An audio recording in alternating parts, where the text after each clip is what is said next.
There's a version of your life you've thought about so many times. It has a texture to it. You know the city. You know the work. You can almost feel what Monday morning would feel like if you were actually living it. And somewhere between that picture and right now, there's nothing. No application sent. No call made. No draft saved. Just the idea. Sitting exactly where you left it. 6 months ago. Maybe longer. And the strange part? You're not someone who gives up easily. You're not someone who doesn't care. If anything, you care about this more than almost anything else in your life. So why hasn't a single thing moved? This video is not about motivation. It's not going to tell you to wake up at 5 a.m. or build better habits. What we're actually going to do is look at what's happening underneath, psychologically, in the mind of someone who wants something deeply, thinks about it constantly, and still doesn't move. Because it's not what most people assume. And once you see it clearly, something shifts. Stay with this. The easy explanation is procrastination, laziness, lack of discipline. And sure, those words exist for a reason. But they don't explain the person who stays up until 2 a.m. reading about the exact thing they claim they're too tired to pursue. But they don't explain the passion that's still completely intact years after nothing has happened. They don't explain the passion that's still completely intact years after nothing has happened. Laziness doesn't feel like this. Laziness isn't different. What we're talking about is someone who cares deeply and still doesn't move. That's a completely different problem. The gap isn't energy. It isn't even time. It's something quieter. And it starts in a place most people never think to look. Here's something that might be uncomfortable to hear. The brain's primary job is not to help you succeed. It's to keep you safe. And to the brain, safe doesn't mean thriving. It means familiar. It means known. It means not exposed. When you hold a big dream, one tied to your identity, your self-worth, your sense of who you are, attempting it becomes genuinely risky. Not financially, not physically. Psychologically risky. Because if you try and it doesn't go the way you imagined, you don't just have a failed project. You have evidence. Evidence about your actual ceiling. Evidence about the gap between the person you believe yourself to be and the person you actually are when it's tested. And the mind quietly, without announcing itself, starts treating that possibility like a threat. So it delays. It finds reasons. It waits for a better moment that keeps not arriving. This isn't weakness. This is the brain doing exactly what it was built to do, protect you from exposure. The problem is it doesn't know the difference between a real threat and a creative one. There's a specific version of this that's worth looking at closely. At some point, for a lot of people, the dream stops being something they want to do and starts being something they are. Not, I want to start a business. But, I'm an entrepreneur. I just haven't launched yet. Not, I'd love to write a book. But, I'm a writer. I'm still in the research phase.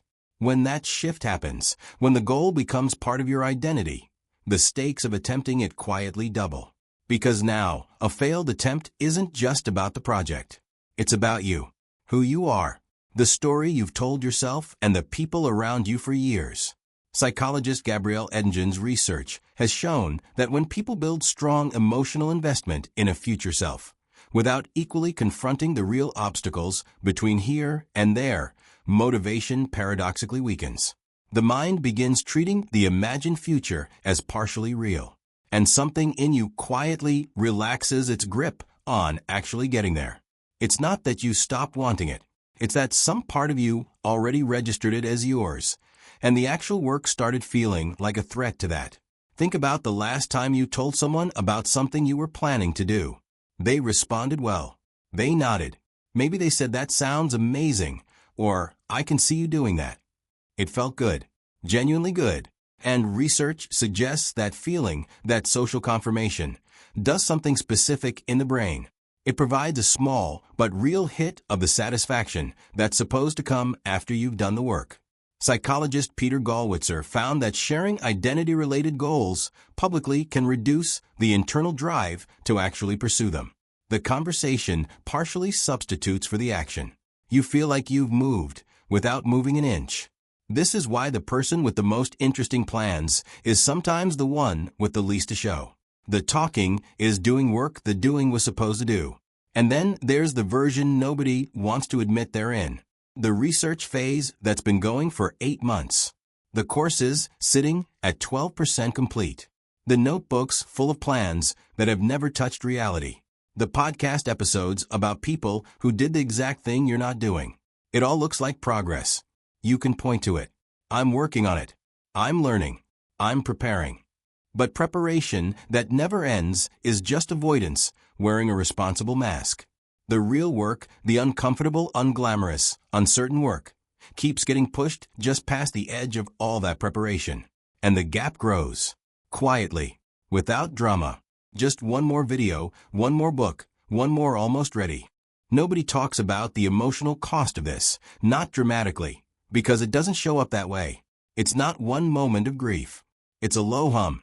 A background weight that accumulates over months and years of carrying an unlived version of yourself alongside your actual life. You'll be doing something completely ordinary, eating breakfast, driving to work, and it shows up. That quiet reminder of the thing you keep meaning to get to. It doesn't hit hard. It just doesn't stop.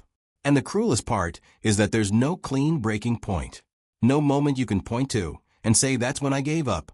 Because you never officially gave up. You just kept not starting. And eventually the distance between where you are and where you meant to be becomes too uncomfortable to look at directly. That's not laziness. That's a slow, quiet loss. And it deserves to be taken seriously. So what do you actually do with this? Edingen's research points to a practice called mental contrasting. It's not positive visualization, which, as we've seen, can quietly work against you. And it's not pessimism either. It's holding both things clearly at the same time, the outcome you genuinely want, and the real, specific obstacle that keeps standing between you and it. Not a vague obstacle. Not, I just need more time. The actual thing. The specific conversation you're avoiding. The specific skill you haven't built. The specific fear you haven't named out loud yet. When you do that honestly, the energy that was borrowed from an imagined future has to come from the present instead. It changes the quality of the motivation. Second, stop broadcasting the dream. Not forever, but for now. Let the work exist quietly for a while. Let the people around you find out when there's something to actually show them. The dream doesn't need an audience yet. It needs your attention. And third, the dream probably needs to get smaller before it can get real.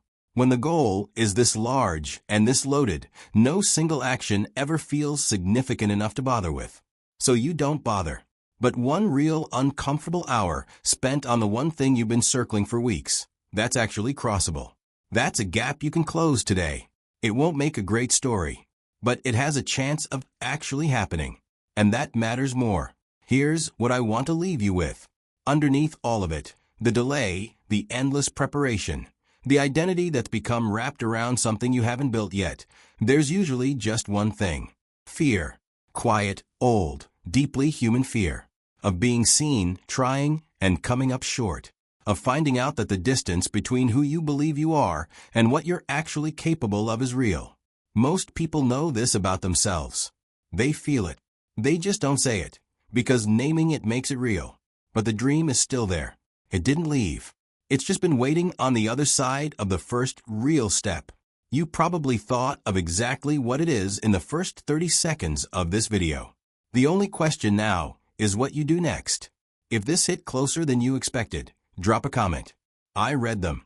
And if you know someone who's been about to start for a while, share this with them. Quietly. No explanation needed. Next video. Why smart people consistently self-sabotage, and the specific pattern behind it. It's connected to everything we talked about today. See you there.